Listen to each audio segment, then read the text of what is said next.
Okay, so this is a bike that someone dropped off for me to fix yesterday.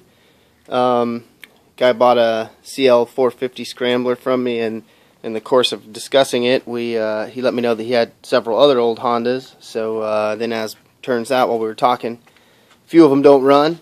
So I mentioned that that's kind of what I do. So now he's a customer of mine. So first thing he's got me doing is this CA150 Dream, it's called. It's a baby Dream, sometimes called. There's two sizes of them, 150 and 160. The 150 is the earlier one. A couple of engine updates to the 160 that they did. Supposedly the 160 is better, but for what we use them for nowadays, collectability-wise, just riding around, the 150 is fine. One big difference: the cam chain on the 150 is on the end. The cam chain on the 160 is centered, a few little updates like that. The bodies of them are pretty much the same. The Honda Dreams are really cool. Basically made them in the three sizes: the 150/160, the 250, which is called a CA72, and then the 305 was the big dog Dream, and that was the CA77. That was pretty much the one that most people seem to remember. Honda had basically a three-model product line at the time. They had CAs, which were Honda Dreams, full fendered like this, kind of flared-in fenders and headlights. Everything's square, so it looks cool. It's super vintagey, very cool looking, chrome tank sides. This one has a solo seat, which pretty unusual. Not even sure you could even have gotten that at the time. That's the first one I've really seen, but it's cool looking. Typically would have had a double seat.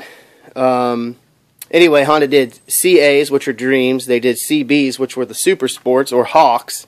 So you had a Super Hawk 305, a Hawk 250, which would be a CB72, and then a Baby Hawk, which was a CB160, which would be kind of the sport version of this. And then, of course, you had Scramblers, which were CLs, which were high piper, sort of marketed as off-road. Not really much in the way of off-road stuff, other than the styling. Very cool, though.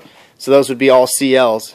CL72, CL77 was the 305 Scrambler. And those things have really taken off value-wise. Dreams are kind of not there, but you know what? I mean, to ride around, they're really cool. If you want vintage flair with the fact that Hondas are pretty darn bulletproof, they want to run. There has to be a reason that they won't. And usually there isn't a reason, because they just got parked back in the day. And pretty straightforward to bring them back to life. But this is a cool one. We'll get it going. First thing I noticed on it was that someone had swapped the carburetor. That's a much later, it looks to me like a Chinese carburetor on there. So we'll see if we can make that thing work. But obviously, if you look here, the intake boot is much bigger than the carburetor. So that's no good. But a cool bike. We'll see it when it's done, and we'll figure out what it needed and get her going.